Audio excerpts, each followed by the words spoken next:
Hello बच्चों, अस्सलाम वालेकुम। Welcome to my YouTube channel. It's me Vikram Kumar from Shine Higher Secondary School Kasmabad Hyderabad. तो जी बच्चों, आइए हम अपनी क्लास कंटिन्यू रखते हैं, स्टार्ट करते हैं, समझते हैं कि आज जो हम समझेंगे वो एक्सरसाइज 6.9 कंटिन्यू है, जिसका क्वेश्चन नंबर 6 समझते हैं। इंटीग्रेट करना है। अब इंटीग्रेट कैसे करेंगे वो क्वेश्चन को पहले समझेंगे, देखेंगे किस फॉर्म में गिवन है एंड देन स्टार्ट करेंगे। ठीक है, तो आइए स्टार्ट करते हैं, मगर फुली कंसंट्रेशन से समझने की कोशिश कीजिएगा ताकि चीज समझ में आ जाए। ठीक है, आइए देखें। सॉल्यूशन जरूरी है। पहले क्वेश्चन जो गिवन है सेम ऐसे लिखेंगे, sin x trigonometric term dx के साथ डिवाइडेड बाय 1 प्लस cos x फैक्टर है, second factor 2 plus cos x। सही है, ये क्वेश्चन नंबर 1 का नाम देकर लॉक कर दिया पर, क्योंकि डायरेक्ट इंटीग्रेट नहीं कर सकते फ्रैक्शनल फॉर्म में। सही है, ऐसे पे डिनोमिनेटर में दो फैक्टर्स हैं, दोनों डिफरेंट फैक्टर्स हैं। सही, अब कैसे सॉल्व करें? अब क्वेश्चन ये है सॉल्व कैसे करें आप। ठीक है, तो अब क्या करूंगा मैं? ट्रिग्नोमेट्रिक टर्म है। अब देखिए डिनोमिनेटर में दो जो फैक्टर्स है उसमें ट्रिग्नोमेट्रिक टर्म जो वो कॉमन है, दोनों में cos, सिर्फ cos कॉमन है। cos जिस टर्म के साथ प्लस में है 1 प्लस है, यहां पर 2 प्लस है, तो सिर्फ cos को हम सपोज लेंगे, एक सिंपल कॉमन सपोज्ड वेरिएबल में कन्वर्ट करने जा रहे हैं। सही है, फिर देखिएगा क्या हो रहा है। तो देखिए, लेट्स सपोज मैं कह रहा हूं कि u is equal to cos x। cos x को नाम किसका दिया है? u का। अब क्या करेंगे? अब इसको डिफरेंशिएट करेंगे, न्यूमरेटर वाला टर्म मिल जाएगा। सही है, तो डिफरेंशिएट करेंगे। तो आइए डेरिवेटिव समझते हैं कि डेरिवेटिव कैसे करनी है। Differentiate with respect to x on both sides. d by dx of u is equal to d by dx trigonometric term है cos x। जस्ट डेरिवेटिव लिखी। ठीक है बच्चों, बात समझ में आ रही है? सही है, गौर से समझिएगा। ये du by dx remain same, cos की डेरिवेटिव है माइनस sin x। सही है, ये ध्यान में होनी चाहिए, होगी। अब minus sine x, negative sine अगर साइड पे शिफ्ट करें तो माइनस du एंड उस साइड पे sin x एंड dx जो डिवाइड में है चला जाएगा multiply. sin x into dx, negative sine यहां पर भेज दिए क्योंकि वहां पर नीड नहीं है, वहां पर माइनस साइन है भी नहीं। सही, अब क्लियर है? यहां तक मींस cos को सपोज लेके डेरिवेटिव लेने के बाद sin। अब इससे ये पता चला कि ट्रिग्नोमेट्रिक टर्म जो ट्रिग्नोमेट्रिक रेशियोज थे ओरिजिनल क्वेश्चन में वो अब नहीं रहे, वो चेंज हो चुके हैं। सही, अब देखें आगे क्या हो रहा है। अब now from equation number 1 we get, अब इक्वेशन 1 से क्या मिलेगा हमें देखते हैं। सही है, इक्वेशन 1 पहले से हम लिखेंगे हम लोग, sin x into dx divided by 1 plus cos x and second bracket में 2 plus cos x। सही, आप देखिए क्या हो रहा है। Equal to sine integration of sin x into dx की जगह पे हम रिप्लेस करेंगे माइनस du। ठीक, गौर से देखिएगा बच्चों क्या हो रहा है। अपान में ब्रैकेट 1 plus cos x, तो cos x सपोज ले u के मींस 1 plus ये हो गया u, सेकंड ब्रैकेट में 2 plus cos x मींस ये हो गया 2 plus u ब्रैकेट और। ओके बच्चों, यहां तक क्लियर है? सही है, अब आगे देखते हैं क्या हो रहा है। अब माइनस du नेगेटिव साइन को मैं क्या कर रहा हूं, आगे शिफ्ट कर दिया है, बाकी 1 डिवाइडेड बाय 1 plus u। अब वेरिएबल कौन सा आ चुका है? u वेरिएबल है एंड ये हो गई du। क्वेश्चन नंबर 2 लॉक कर दिया। क्लियर यहां तक बच्चों? ठीक है, अब यहां तक क्या क्या है, यहां तक हमने ट्रिग्नोमेट्रिक जो रेशियोज थे तो सपोज लेकर एक सपोज वेरिएबल कन्वर्ट करते हैं। अब डिनोमिनेटर में दो फैक्टर्स मल्टीप्लाइंग हैं, दोनों लीनियर फैक्टर्स हैं। इंटीग्रेट फिर भी इस कंडीशन में नहीं कर सकते डायरेक्ट, तो अब इंटीग्रेशन परफॉर्म करेंगे by partial, integration by partial perform करेंगे। कैसे करेंगे वो देखते हैं। Now we integrate by partial fraction, ठीक है। गौर से समझिएगा बच्चों क्या हो रहा है, कैसे हो रहा है। अब पार्शियल फ्रैक्शन में कैसे होगी, पार्शियल फ्रैक्शन जिसकी इंटीग्रेशन परफॉर्म करनी है वो टेक आउट करेंगे 2 plus u equal to, take out किया। अब देखें a constant number divided by 1 plus u जो लीनियर फैक्टर है वो, second constant factor divided by second linear factor है वो, ये हो गई इक्वेशन नंबर 3। सही है, मींस ये जो इंटीग्रल फैक्टर था इंटीग्रेंड था उसको जस्ट पार्शियल फ्रैक्शन का मतलब ये है constant number divided bye linear factor, जितने भी लीनियर फैक्टर उसके न्यूमरेटर में कांस्टेंट का मतलब जिसे देते जाए आप उनको प्लस कर देते जाए। सही है बच्चों, ठीक। अब क्या करेंगे आगे, आगे देखते हैं क्या हो रहा है। तो आगे गौर से समझिएगा कि क्या हो रहा है। ये sign 1 divided by 1 plus u and 2 plus u, same fraction में टर्म्स दोनों आपस में प्लस में है तो क्या करिए जाएगा एलसीएम, एलसीएम के लिए डिनोमिनेटर्स दोनों के डिफरेंट है तो दोनों के डिनोमिनेटर्स कम सिंपली कंबाइन करके लिखेंगे। ये एलसीएम फर्स्ट टर्म a के साथ क्या होगा, a के डिनोमिनेटर क्या है 1 प्लस u, एलसीएम जो दी गई उसे डिवाइड करेंगे तो 1 प्लस यू कैंसिल हो जाएगा, बाकी 2 प्लस यू। गौर से समझिएगा, सिंपल एलसीएम हो रही है, प्लस बी के साथ क्या मल्टीप्लाई होगा 1 प्लस यू, क्योंकि अपान में 2 प्लस यू डिवाइड करेंगे तो 2 प्लस यू से कैंसिल हो जाएगा, ठीक है। अब दोनों फ्रैक्शन टर्म इक्वल है, दोनों के डिनोमिनेटर सेम है तो कैंसिल कर सकते हैं।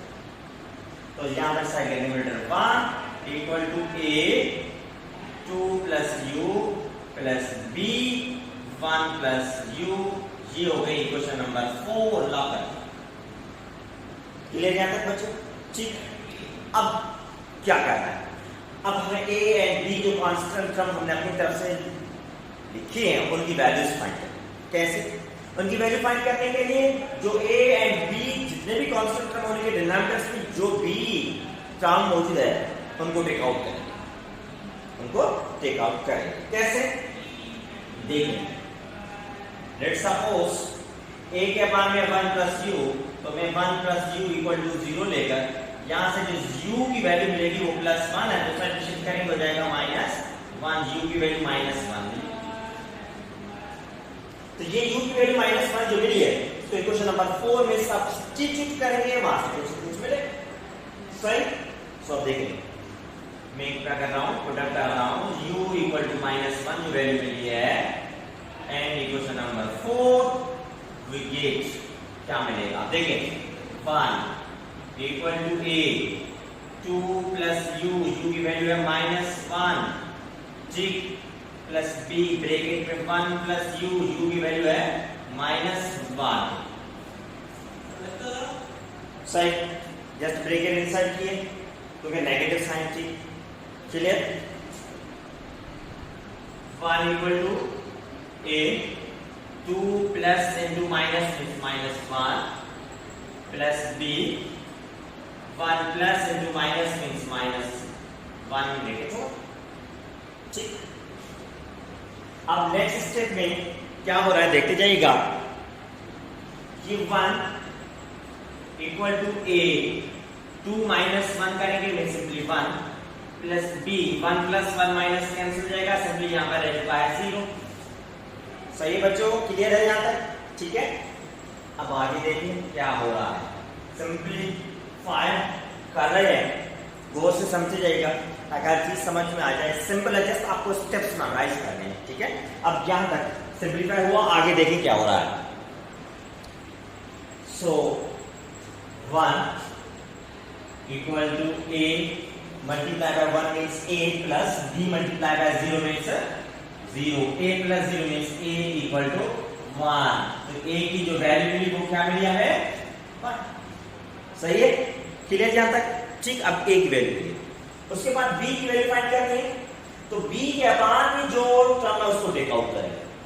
यहां पर पहले क्या करेगा 1 प्लस u, a के अपान में जो टर्म था या फैक्टर था जो भी समझे उसको टेक आउट किया।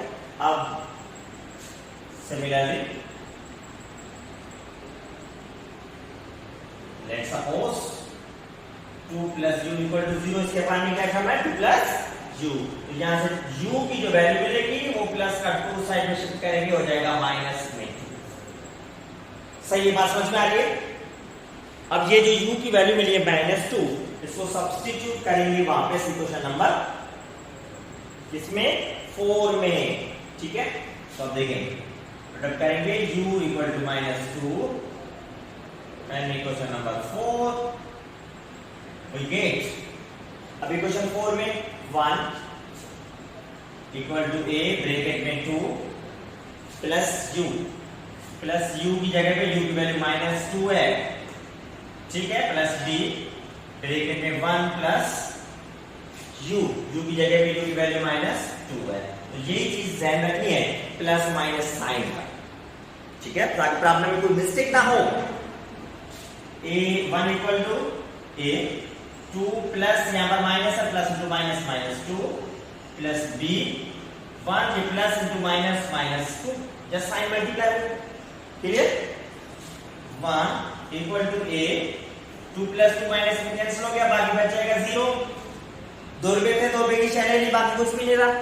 सही मींस पैसे नहीं रहे, चीज तो आई, आपके पास चीज तो आ चुकी है, पैसे नहीं रहे। प्लस b 1 -2 -1, नेगेटिव नंबर बड़ा है, साइन नेगेटिव रहेगी। सही, so 1 equal to a multiply by 0 means simply 0 plus into minus करेंगे minus b multiply by 1 means simply b। 0 minus b means minus b equal to 1। b में negative sign है तो sign पे shift कर देंगे, b को positive रखना है। ओके बेटा, a एंड b दोनों की वैल्यू समझ में आ चुकी है, कैसे आई? क्लियर? अब क्या करें, a एंड b की वैल्यूज आ तो चुकी है, अब a एंड b की दोनों वैल्यूज को सब्स्टिट्यूट करेंगे इक्वेशन नंबर 3 में। सही है, उसके बाद क्या हो रहा है देखिए।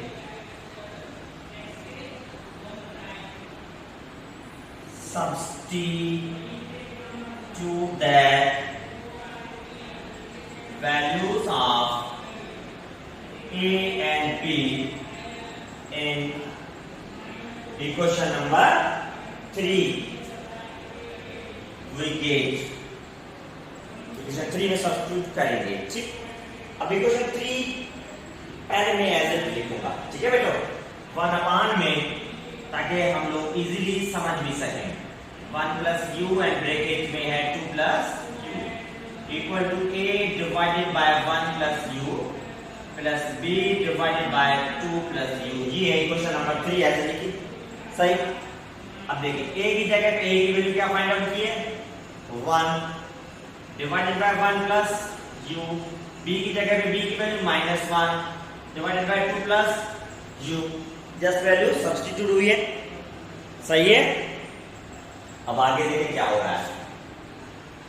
सो 1 divided by 1 plus u and 2 plus u partial fraction के मुताबिक हमें आगे मिला है 1 अपान में 1 प्लस u, ये प्लस साइन यहां पर ये माइनस है, मल्टीप्लाई करेंगे।